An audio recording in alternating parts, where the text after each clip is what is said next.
కానివ్వండి సహాయ సహకారం అందించడం కానివ్వండి చాలా పెద్ద ఎత్తున కదిలేదు. అదే సమయంలోని అల్లూరు సీతారామరాజు జిల్లాలో 6 పంచాయతీలు, జీకే వీధి మండలంలోని 6 పంచాయతీలు, దారకొండ, గాలికొండ, అమ్మవారి దారకొండ, గుమ్మిరేవుల, శ్రీలేరు, దుప్పులవాడ పంచాయతీల్లో కుంభవృష్టి కురిసి ఆ రోజు రాత్రి ప్రాణ నష్టం అయితే ఒక్కలే మరణించారు. ఒక మహిళ మరణించింది, ఇంకొక ఆమెకి కాలు ఇరిగింది తప్ప మిగతా పెద్దగా ప్రాణ నష్టం జరగలేదు. అంటే గిరిజనులకి అలా కొండ కోణంలో నివాసం ఉంటారు కాబట్టి వాళ్ళకి అర్థమై ఉంటుంది ఏదో జరుగుతుందని చెప్పి. రాత్రి 9 గంటలకి ఎప్పుడైతే నీరు రావడం, పైనుంచి రావడం ప్రారంభించిందో వాళ్ళు ఎత్తైన ప్రాంతాలకి పిల్లా పాపలతో ఆ వర్షంలోనే చీకట్లోనే కొండలు ఎక్కేశారు. దానివల్ల ప్రాణ నష్టం జరగలేదు. కానీ గిరిజనుల జీవితాలన్నీ కూడా దెబ్బతినిపోయాయి. వాళ్ళ ఇళ్లలోకి మొత్తం నీరు పోయి నిత్యావసర సరుకులన్నీ కూడా ధ్వంసమయ్యాయి. దాంతోపాటు కొన్ని ఇల్లులు అయితే కొట్టుకొని పోయాయి.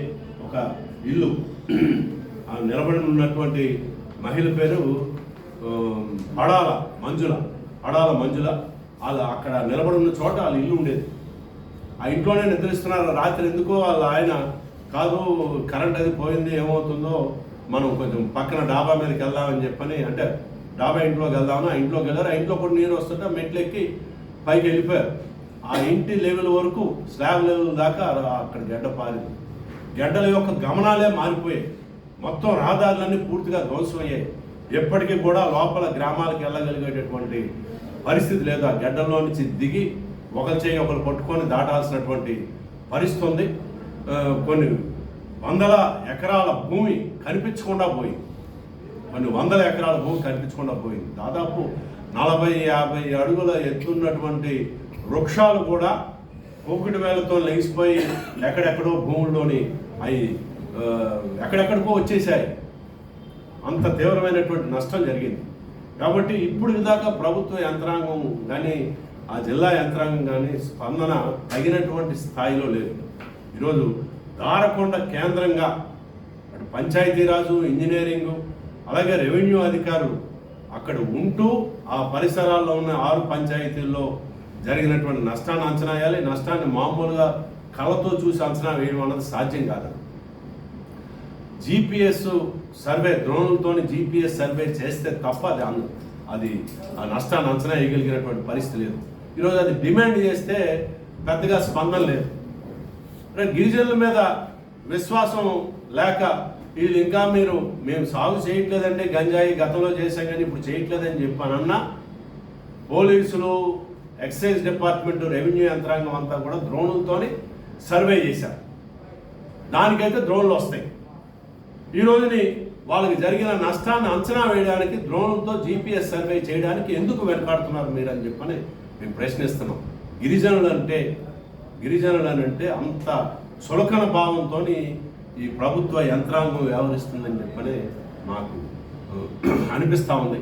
అందుకనే తక్షణమే జరిగిన నష్టాన్ని అంచనా వేయడానికి డ్రోన్ల ద్వారా జీపీఎస్ సర్వే చేయాలని, అక్కడ దెబ్బతిన్నటువంటి గిరిజన కుటుంబాలు ఏవైతే ఉన్నాయో వాటిని అంచనా వేసి ప్రతి కుటుంబానికి 25,000 రూపాయల తక్షణ సాయంతో పాటు నిత్యావసర సరుకులు, అలాగే వస్త్రాలు కూడా, ఎందుకంటే కట్టు బట్టలతో వాళ్ళు పారిపోయారు, మిగతా ఏం వాళ్ళకి మిగలే, అవి కూడా ప్రభుత్వమే అందజేయాలని, అలాగే దాతలు కూడా మీ ద్వారా విజ్ఞప్తి చేస్తాను, దాతలు కూడా ఈ ప్రాంతానికి కొంత సహకారాన్ని అందించడానికి, సహాయాన్ని అందించడానికి ముందుకు రావాలని చెప్పని కోరుతా ఉన్నాం.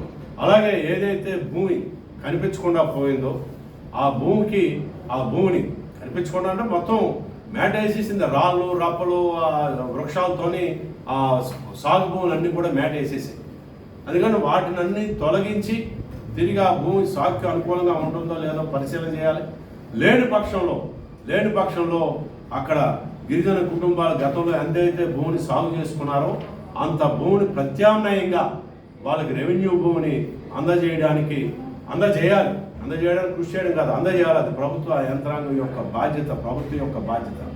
వాళ్ళకి అందజేయాలని చెప్పని మేము డిమాండ్ చేస్తున్నాం. అప్పుడు దాకా వాళ్ళకి మహాత్మా గాంధీ జాతీయ గ్రామీణ ఉపాధి హామీ పథకం ద్వారా పని కల్పించాలి. అది లేకపోతే అది జీవించేటటువంటి పరిస్థితులు. ఈరోజు గడ్డల గమనం మారిపోయింది. మరింత లోతుగా గడ్డలు ప్రవహించేటటువంటి పరిస్థితి ఉంది. కాబట్టి ఇప్పుడు కొంత భూములు ఏవైతే వాళ్ళు సాగు చేస్తున్నటువంటి భూములు ఉన్నాయో ఆ భూములకి నీరు అందేటటువంటి పరిస్థితి లేదు. ఆ భూముల్లో ఉన్నటువంటి పంటలన్నీ కూడా దెబ్బతినేటటువంటి పరిస్థితి ఉంటుంది. కాబట్టి దాన్ని కూడా దృష్టిలో పెట్టుకొని దానికి ప్రత్యామ్నాయ మార్గాలను అన్వేషించాలని చెప్పని మేము కోరుతున్నాం. తక్షణమే లోపల గ్రామాలకి రహదారి సౌకర్యాలు మెరుగుపరచడానికి తక్షణమే తగినటువంటి చర్యలు చేపట్టాలని చెప్పని సిపిఐగా మేము డిమాండ్ చేస్తున్నాం. ఈ క్రమంలోని ఈ నష్టాన్ని ముఖ్యమంత్రి గారి దృష్టికి తీసుకొచ్చేటటువంటి పద్ధతుల్లో మా పార్టీ రాష్ట్ర కార్యదర్శి రామకృష్ణ గారితో కూడా నేను సంప్రదించాను. నేను అక్కడ పర్యటన చేసినప్పుడే మేము మళ్ళీ ఆయన్ని కలిసి ముఖ్యమంత్రి గారి దృష్టికి కూడా ఈ నష్టాన్ని తీసుకొని రావడం ద్వారా అక్కడ గిరిజనులకి తక్షణ సహాయం అందేందుకు సిపిఐగా మా వంతు కృషి మేము చేస్తామని చెప్పని తెలియజేస్తాం.